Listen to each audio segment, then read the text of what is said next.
Le 1er juin, l'Ukraine a accompli l'impossible. Avec l'opération Toile d'araignée, l'Ukraine a décimé une grande partie de la flotte de bombardiers russes, en utilisant des drones lancés depuis l'intérieur même de la Russie. Cette frappe a servi d'avertissement au président Vladimir Poutine. Désormais, il savait que l'Ukraine pouvait frapper la Russie de l'intérieur à tout moment, peu importe ce qu'il pensait avant. Et maintenant, il agit par peur. Il est tellement effrayé qu'il est prêt à réduire les capacités offensives de la Russie pour protéger les quelques bombardiers qu'il lui reste. Poutine a tellement peur de l'Ukraine que la Russie a décidé de cacher ses bombardiers au fin fond de la Sibérie. C'est ce qu'affirme le Télégraphe, qui a rapporté cela le 11 juin. La Russie a dispersé certains de ses avions de guerre les plus précieux vers des bases aériennes situées dans certaines des régions les plus reculées du pays. L'idée ici est de créer de la distance, ce qui semble en soi être un aveu indésirable que Poutine a perdu confiance dans les défenses anti-aériennes de la Russie. Alors, qu'est-ce que Poutine déplace ? Selon The Telegraph, il a envoyé 2 bombardiers Tupolev T-160 russes à plus de 4000 miles des lignes de front jusqu'à la base aérienne d'Anadyr, au cœur de la Sibérie. Également connue sous le nom d'aéroport d'Ougolny, la base est une installation mixte militaire et civile qui existe depuis les années 1950. À l'époque, c'était un point de départ pour d'autres bombardiers russes, notamment les 295 et les 222 M3. Elle est située à environ 660 km de l'Alaska, nichée au cœur de la péninsule isolée de Tchoukotka. Aujourd'hui, c'est une cachette tellement éloignée de l'Ukraine que Poutine espère que ses bombardiers ne pourront jamais y être touchés. Plus de détails sur ce que fait la Russie proviennent du Kyiv Independent et de la chaîne Telegram Agent. Le média ukrainien affirme que Poutine a précipitamment transféré les Tu-2160 depuis la base aérienne de Belaya, dans l'oblast d'Irkoutsk, et celle d'Olenia, à Mourmansk, toutes deux ayant été des cibles clés de la vaste opération ukrainienne Toile d'araignée du 1er juin. Il insinue que les Tu-2160 de Poutine ne seraient pas seulement envoyés en Sibérie. Certains des bombardiers ont également été envoyés vers d'autres bases aériennes éloignées, notamment la base d'Yelizavod au Kamtchatka et celle de Borisov-Glebskoye. C'est en plein cœur de la République russe du Tatarstan. D'autres preuves du grand mouvement de Poutine proviennent d'images satellites, partagées par la chaîne de médias sociaux Agent DeVos. Sur l'image, un 2160 mis en évidence peut être vu, accompagné de détails supplémentaires sur à quel point ce mouvement est radical. La chaîne Telegram One indique que la Russie a déplacé 7 de ses Tupolev, 160 depuis l'aérodrome de Belaya au 5 juin, ainsi que 3 Tupolev, 160 qu'elle avait stationnés à la base aérienne d'Olenia. 2 de ces bombardiers sont arrivés à la base sibérienne d'Anadyr mentionnée précédemment, tandis que 3 autres, qui seraient apparemment en cours de modernisation, se dirigent vers Borisov-Glebskoye. 3 autres ont fini à Yelizovo, selon la chaîne, des images satellites venant confirmer ce déplacement. Et ce n'est pas tout. Poutine ne déplace pas seulement ses 2 Tu-160. Tout bombardier qu'il pense pouvoir devenir une cible pour les drones ukrainiens est déplacé aussi loin que possible des lignes de front. Le même canal Telegram rapporte que le redéploiement de Poutine a commencé le lendemain de l'opération Toile d'araignée. C'est à ce moment-là que 11 de ces 22 bombardiers M3 ont été déplacés de la base aérienne d'Olenia, qui a été visée lors de l'attaque, vers l'aérodrome d'Ukraïnka, situé dans la région d'Armor. 6 autres, Tupolev, 22 M3, ont fini à la base aérienne Engels, 2 accompagnés de 4 bombardiers, Tupolev, 95 MS. 4 autres, Tupolev, 22 M3, ont été transférés à la base aérienne de Mozdok, qui se trouve en Ossétie du Nord et qui a été pratiquement inutilisée par la Russie pendant toute la guerre en Ukraine. Ce n'est pas un déploiement stratégique, c'est une évacuation. Poutine est pris de panique parce qu'il craint que l'opération Toile d'araignée ne soit que le début d'une vague d'attaques ukrainiennes sur son territoire. Et sa peur pourrait bien détruire à jamais les offensives aériennes de la Russie contre l'Ukraine. Nous reviendrons sur ce point sous peu. Pour l'instant, l'attention se porte à nouveau sur le Tu-160 et sur la raison pour laquelle la Russie le déplace jusqu'en Sibérie pour le garder hors de portée des drones ukrainiens. Après tout ce que Poutine fait en ce moment vise à protéger le Tu-160. Selon le Télégraphe, cet avion est un bombardier stratégique capable de voler à des vitesses supersoniques et de livrer des ogives nucléaires sur une cible. Poutine n'a pas encore utilisé son option nucléaire. Au lieu de cela, il utilise son Tu-160S pour lancer des missiles conventionnels, sur des villes et des infrastructures ukrainiennes. Air Force Technology fournit plus de détails sur l'avion, en notant qu'il remonte à l'époque soviétique et qu'il est entré en service en avril. En 1987, la Russie en a construit 40, dont un avec le Tu-160. Capable d'atteindre une vitesse maximale de 1379 miles par heure, il vole cependant généralement à une vitesse de croisière de 570 miles par heure. L'appareil a une autonomie de plus de 7500 miles, et il peut rester dans les airs pendant 15 heures, avant d'avoir besoin de se ravitailler. Il peut aussi être équipé de nombreuses armes dangereuses. En tête du peloton du côté conventionnel se trouve le KH-55MS, connu de l'OTAN sous le nom de Air-Sol 15 Kent. Le Tupolev 160 peut transporter jusqu'à 12 de ses missiles de croisière stratégiques, répartis entre deux soutes internes à missiles, avec une portée maximale de 1864 miles. Le missile permettait à la Russie de frapper en profondeur l'Ukraine depuis des positions éloignées des lignes ennemies. Ce n'est plus possible. La base d'où il envoie ses Tupolev 160 se trouve à plus de 4000 miles de la cible de Poutine. Le Tupolev 160 est également équipé de lanceurs qui lui permettent de tirer le KH-15P selon Air Force Technology. C'est un missile air-sol qui peut parcourir jusqu'à 124 miles et qui est équipé d'une ogive de 550 livres. En plus de cela, la ressource indique que le Tupolev 160 est capable de transporter plusieurs types de bombes aériennes, dont le poids total atteint 40 tonnes. Tout cela fait du Tupolev 160 un redoutable appareil d'attaque. Ce qui soulève la question évidente, pourquoi la Russie éloigne-t-elle ces bombardiers dangereux, que Poutine a constamment utilisés pour frapper son ennemi, aussi loin que possible de l'Ukraine? 2 mots, opération toile d'araignée. Le 1er juin, l'Ukraine a lancé une attaque audacieuse sur le sol russe, impliquant l'utilisation de 100 drones vus à la première personne à courte portée, ou vus à la première personne. L'Ukraine a mené une opération secrète complexe pour introduire clandestinement des drones en Russie, utilisant même des chauffeurs routiers russes à leur insu pour les transporter jusqu'aux cibles visées, plutôt que de les faire partir directement d'Ukraine. L'opération a été un immense succès. L'Ukraine a réinventé le concept du cheval de Troie avec cette attaque, et les dégâts infligés à la Russie ont été stupéfiants. Le Kyiv Independent rapporte que l'opération Spiderweb aurait endommagé 41 avions russes, dont la plupart étaient des bombardiers Tu-95 et Tu-22M3.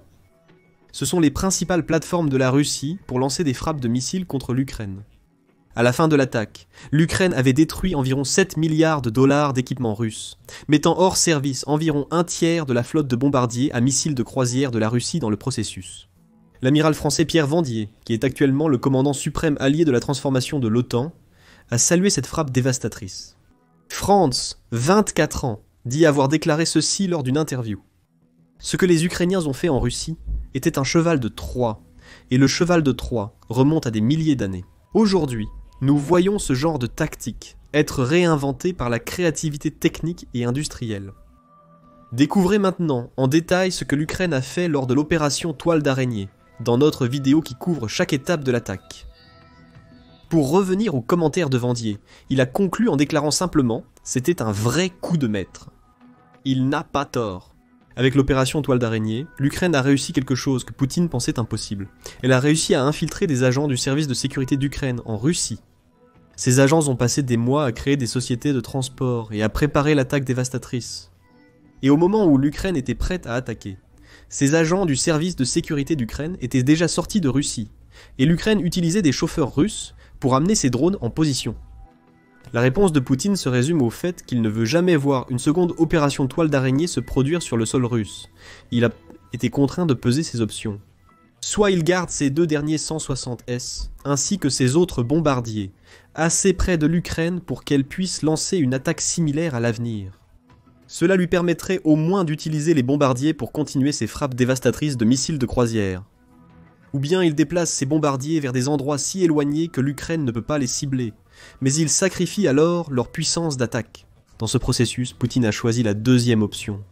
Il vient de rendre la Russie plus faible parce qu'il est terrifié par ce que l'Ukraine fera ensuite. Et cette logique commence à avoir du sens lorsque la deuxième raison pour laquelle Poutine déplace ses 2160S vers la Sibérie devient claire. L'appareil a de la valeur à plus d'un titre. Selon le Télégraphe, Chaque bombardier 2160 coûte à la Russie l'énorme somme de 500 millions de dollars à construire. Cela en fait l'avion le plus cher de l'arsenal russe, même si ce bombardier a aujourd'hui près de 40 ans. Pour donner un contexte, le Télégraphe indique que l'équivalent américain le plus proche du Tupolev 160 est le B-52 Stratofortress, qui est lui-même un bombardier plus ancien. Cet avion coûte environ 94 millions de dollars par unité, ce qui signifie que la Russie dépense 5 fois plus que les États-Unis pour une flotte de bombardiers comparable. Poutine ne peut se permettre de perdre plus de 2160 hommes. Il ne peut surtout pas se le permettre, parce qu'on pense que la Russie n'en possède que très peu.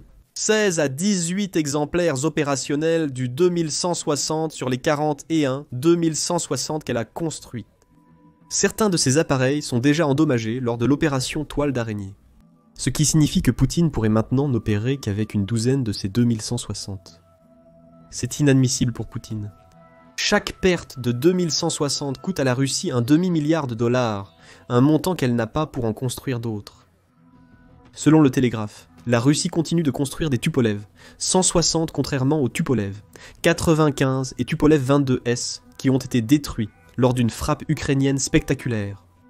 Cependant, la production avance lentement. Le ministère russe de la Défense a commandé 10 nouveaux Tupolev, 160 en 2018, mais il n'a réussi à en terminer que 2 depuis que Poutine a lancé son invasion de l'Ukraine en février. Les sanctions de 2022 ont probablement joué un rôle dans ce ralentissement. La Russie doit fabriquer plus de composants, car elle ne peut pas s'en procurer. 2160S. Cependant, le problème financier est aussi majeur. En bref, les 2160 que Poutine vient de perdre ne peuvent pas être remplacés, du moins pas facilement. Et il déplace ce qui lui reste en Sibérie parce qu'il doit protéger ses bombardiers, qui étaient censés être un fléau pour l'Ukraine. Une autre raison pour laquelle Poutine ne peut pas se permettre de perdre plus de 2060 existe également. Leur capacité nucléaire. La Russie est l'une des rares nations dotées de l'arme nucléaire à posséder une triade complète de vecteurs de livraison pour ses ogives. Le Centre pour le contrôle des armements et la non-prolifération le souligne dans une fiche d'information, où il couvre chaque aspect de l'inventaire nucléaire de la Russie. Il indique que la Russie posséderait 5977 ogives nucléaires, dont 1588 sont activement déployées. Parmi la triade chargée de livrer ces armes nucléaires, se trouve une flotte de 12 sous-marins nucléaires lanceurs d'engins, qui sont capables de délivrer ensemble 624 ogives. La majorité de la puissance nucléaire de la Russie est terrestre. Faisant partie de sa triade, la Russie a déployé 306 missiles balistiques intercontinentaux stratégiques, capables ensemble de transporter 1185 ogives nucléaires. Ensuite, il y a la composante aérienne de la triade. Le centre indique que la Russie possède 68 bombardiers lourds dans sa flotte, dont les Tu-2160 et Tu-285 constituent la majorité de sa menace nucléaire aérienne. Ces bombardiers sont capables de lancer environ 700 ogives nucléaires, et c'est là que réside le problème aujourd'hui. Pour Poutine, l'Ukraine n'a pas éliminé toute la composante aérienne de la triade nucléaire russe. Mais elle en a détruit une part suffisante pour inquiéter Poutine. N'oubliez pas qu'il s'agit d'un dirigeant qui a constamment brandi la menace nucléaire pendant la guerre en Ukraine. Selon la bibliothèque de la Chambre des communes britanniques, la Russie a mis en état d'alerte élevé de nombreuses armes nucléaires dès l'invasion de l'Ukraine par Poutine. En mars 2023, il a été annoncé que des armes nucléaires tactiques seraient déployées au Bélarus, un allié de la Russie frontalier avec l'Ukraine. Et en novembre 2024, Poutine a mis à jour la doctrine nucléaire de la Russie, en y ajoutant des conditions qui abaissent le seuil de décision pour l'utilisation d'armes nucléaires par la Russie. Poutine utilise les armes nucléaires pour projeter sa puissance. L'opération Toile d'araignée a porté un coup dur à cette projection de puissance. Et Poutine ne peut pas se permettre de laisser l'Ukraine poursuivre avec d'autres attaques, qui décimeraient ses bombardiers capables de transporter des armes nucléaires. Ainsi, les 2160 Russes ont été envoyés en Sibérie, ainsi que vers plusieurs autres bases aériennes éloignées. Parce que Poutine sait qu'il doit protéger ses appareils afin de maintenir la menace nucléaire de la Russie. Selon The Telegraph, Poutine a pris cette décision pour réduire les risques. C'est une autre raison qui explique son choix. Le déplacement des 2160 vers la base aérienne d'Anadyr est conçu pour s'assurer que l'Ukraine ne puisse pas mener d'autres attaques de drones. Comme l'opération Toile d'araignée, réfléchissez aux messages envoyés à Poutine et à son impact sur son état d'esprit. Selon Volodymyr Zelensky, président ukrainien, L'opération Toile d'araignée a requis 18 mois de préparation. Cela représente plus d'1 an pendant lequel les agents ukrainiens ont pu agir juste sous le nez de Poutine pour réussir leur attaque du cheval de Troie. Poutine doit être en train de penser à quelque chose qui l'effraie.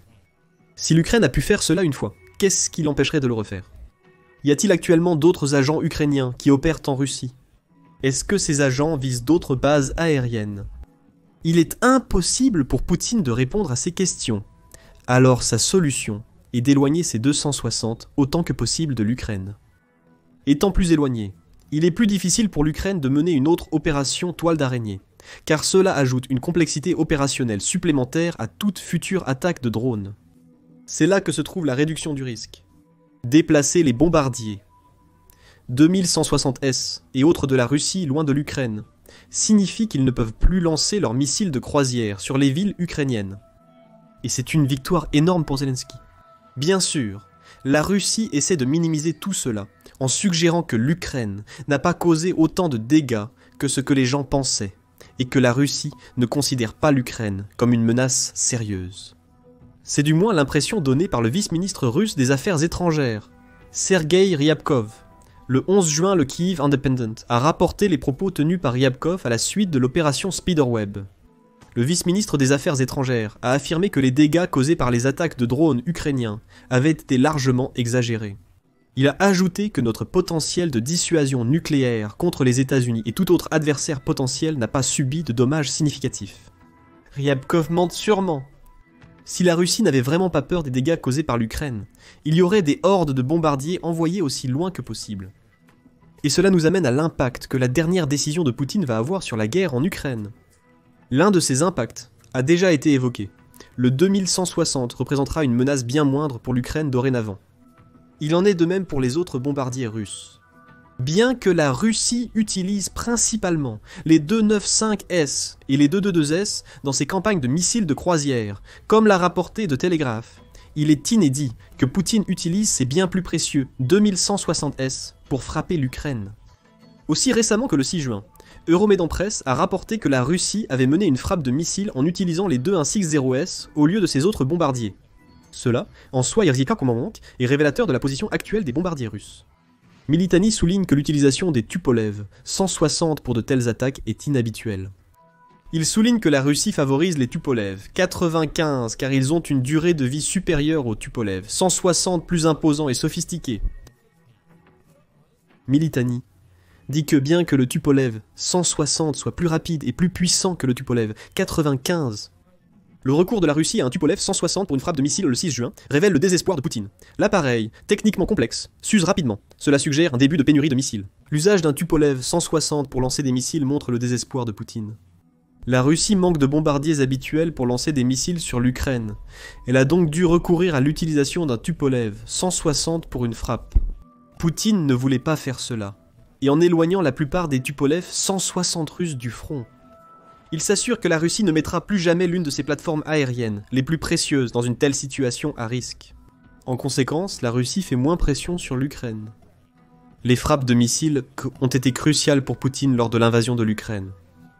Selon le Centre d'études stratégiques et internationales, la Russie tire 24,3 missiles et drones par jour sur l'Ukraine. En moyenne, en FEVPO, 2025, en DEC, 2024. Reuters a rapporté que Kiev pensait que la Russie avait lancé 7400 missiles sur l'Ukraine entre février 2022 et le dernier mois de 2024. Tous ces missiles représentent une pression. Ils permettent à Poutine de présenter une menace aérienne massive pour l'Ukraine, la forçant à épuiser ses munitions de défense aérienne, tout en maintenant les citoyens ukrainiens dans un état de terreur constant. La décision de Poutine de déplacer les Tu-160 et d'autres bombardiers aussi loin que possible de l'Ukraine allège une partie de cette pression. Bien que les frappes de missiles russes ne s'arrêtent pas, elles deviendront moins intenses, permettant à l'Ukraine de préserver davantage ses défenses aériennes et de ne plus vivre sous la menace constante des missiles, à s'en préoccuper et potentiellement planifier des contre-offensives contre les positions russes à l'intérieur de l'Ukraine. L'Asia Times affirme que l'opération Spiderweb a redéfini la guerre entre l'Ukraine et la Russie. En plus de déplacer ses bombardiers, la Russie doit maintenant tenter de construire des défenses sur les bases aériennes ciblées par l'Ukraine pour assurer leur protection. Si l'Ukraine frappe à nouveau, les bombardiers survivants devront être relocalisés, a indiqué le média le 7 juin, avant que la nouvelle ne tombe que Poutine fait justement cela. Protéger les bases contre de nouvelles attaques impliquera d'ériger des remblais de terre, d'installer des canons de 30 mm guidés par radar et des brouilleurs de guerre électroniques pour couvrir les vecteurs d'attaque possibles. Tout cela coûte de l'argent et du temps que Poutine n'a pas. Et en second lieu, envoyer les bombardiers plus loin de l'Ukraine signifie aussi que la Russie doit détourner des soldats et des techniciens qualifiés qui pourraient autrement être envoyés en rotation sur la ligne de front pour soutenir l'offensive estivale à venir, selon l'Asia Times. Ajoutez à tout cela le fait que l'opération Spiderweb a porté un coup énorme à la menace nucléaire de la Russie, le retrait des bombardiers vers des endroits éloignés réduisant encore davantage cette menace. Et une conclusion simple s'impose. La Russie est plus faible qu'elle ne l'a été à n'importe quel moment depuis le début de la guerre en Ukraine. Et la grande ironie du fait que Poutine déplace 2160 S en Sibérie, c'est que c'est lui-même qui affaiblit la Russie. Il n'a pas le choix. L'opération Toile d'araignée ne lui a laissé aucune autre option, montrant que les conséquences de la frappe de drones spectaculaire de l'Ukraine ont changé la guerre en Ukraine à jamais. Et ce n'est pas seulement la force militaire de la Russie que l'Ukraine a affaiblie avec l'opération Toile d'araignée. L'Ukraine a frappé la Russie là où ça fait mal et a laissé Poutine humilié, alors que sa position de leader fort de la Russie est en ruine. Regardez notre vidéo où nous explorons les profondes fissures que la frappe de drone ukrainienne a révélées dans la hiérarchie russe. Et n'oubliez pas de vous abonner à The Military Show si vous voulez plus de vidéos sur les derniers développements de la guerre en Ukraine.